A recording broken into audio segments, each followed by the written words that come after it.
homeless, you know what I'm saying? Finna meet up with a couple of my homegirls real quick. They finna ride down here with me and, you know, do a good deed on a Sunday morning. That's all, man. I'm gonna show y'all what it's like to go down here and feed the homeless, man. It don't cost much. It's very cheap. You can go to Sam's, Costco's. Spend $40, $50, man. Feed 100 people. So, you know, that's all we doing. We try to do this twice a month. So hopefully with this video y'all see, it inspire a lot of people to get out here and do this, man. Ain't nothing wrong with it, but giving back, man.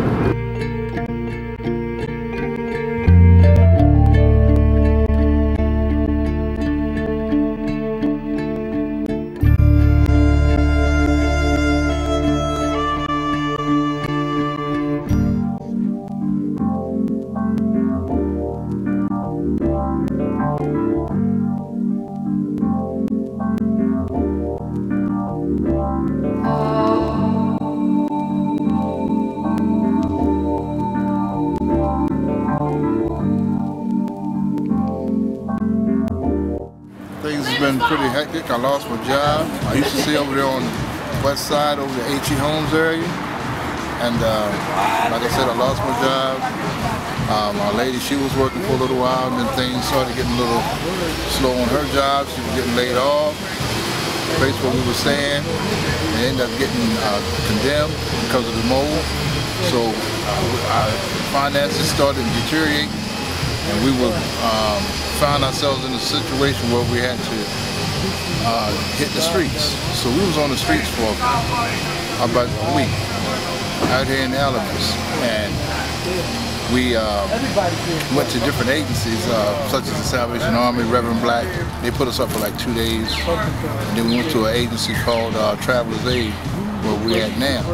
But the whole thing of it is that before all this has happened, is that we had to go through different soup kitchens. We had to go through different outreach services where they were actually like assisting us in trying to get back on our feet, you know, to helping us get back in the mainstream of life, to put us where we needed to be.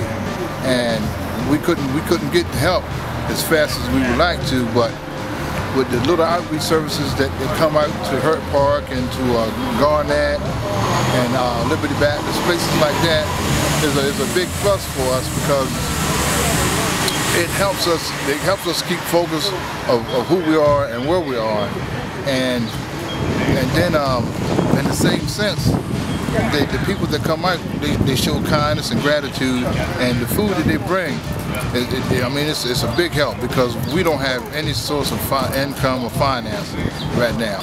And so while the people are bringing the things out like health kits and snack bags and water and things like that, that keeps us going, that gives us hope for tomorrow.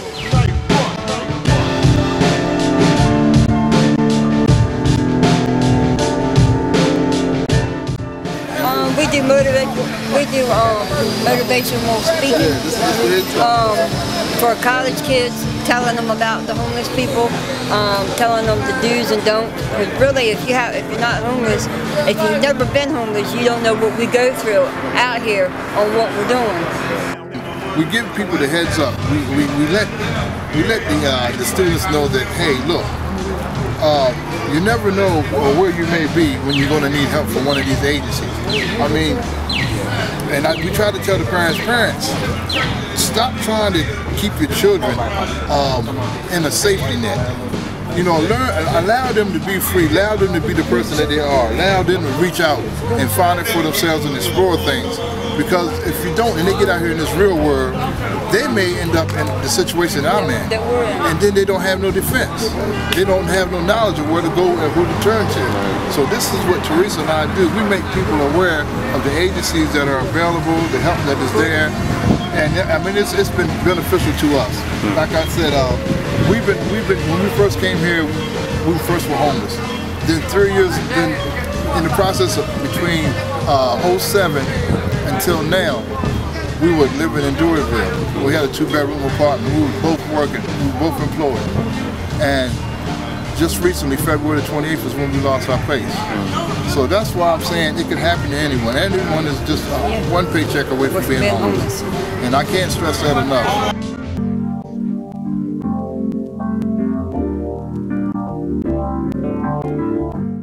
start went well, man, but that's the easy part right there. That's the part you ain't gonna get no people running up at you. But the part we finna go to now, they real aggressive over here, so we might have to deal with some foolishness, but it's a lot more people over here. It's a shelter, so hopefully we'll be able to get rid of the rest of this food in one stop. But let's see. Police out here making people get out these parks, trying to clean up Atlanta. These people ain't got nowhere to go, so.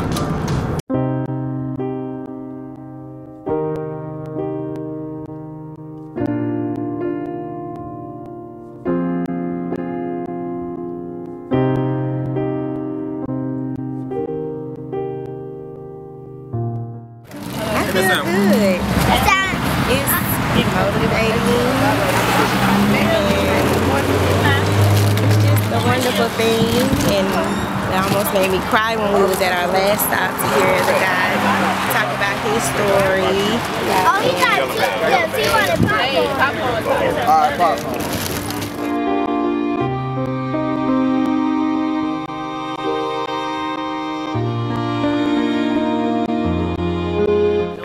Come and experience helping others that are less fortunate, and to also advise my son of how blessed we are, and to support my friend Kente because he always goes over and beyond when it comes to helping people, and I want to be a role model such as he is and try to spread love and help others.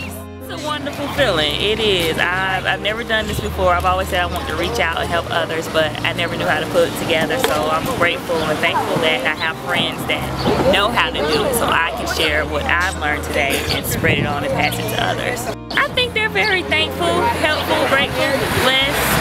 They're showing us a lot of love and appreciation. So with them being happy, being able to make them happy, it makes me feel good inside.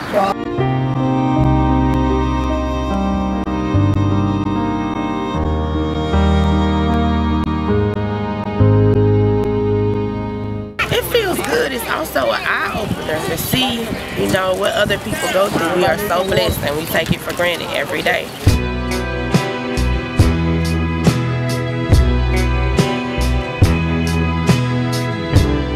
Hey, it's hard times. You got money on savers. The economy's messed up. You know, it's hard to keep a job if you can't find a decent place to get cleaned up every night. You know what I'm saying? If you're living on the street, how you gonna look? I mean, you know, get clean enough to go look for a job. You can't really keep a set of clothes because the only clothes you really got is what you wear. Otherwise, you got to carry everything with you everywhere you go. You can't leave it nowhere. These shelters, they won't let you leave nothing.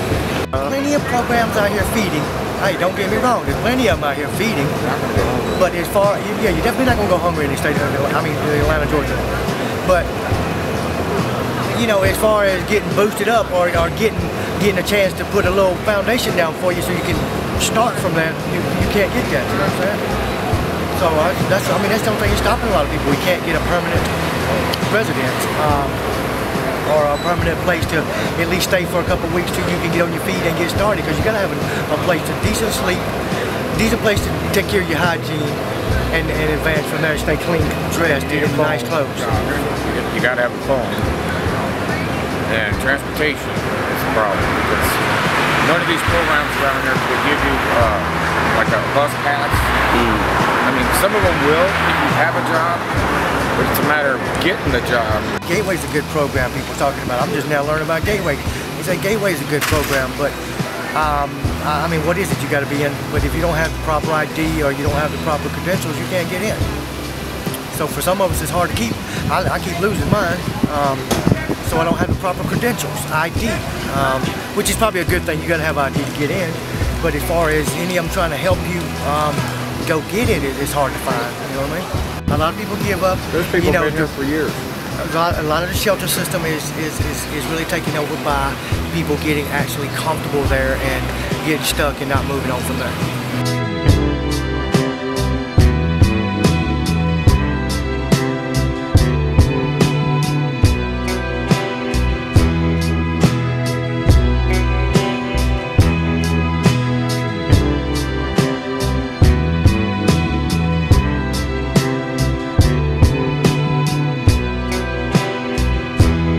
I would say, you know, screen the people, have a better understanding of what their needs are, because not all of our needs are the same. some of us want to advance and step up from this stage in life, and some of us don't.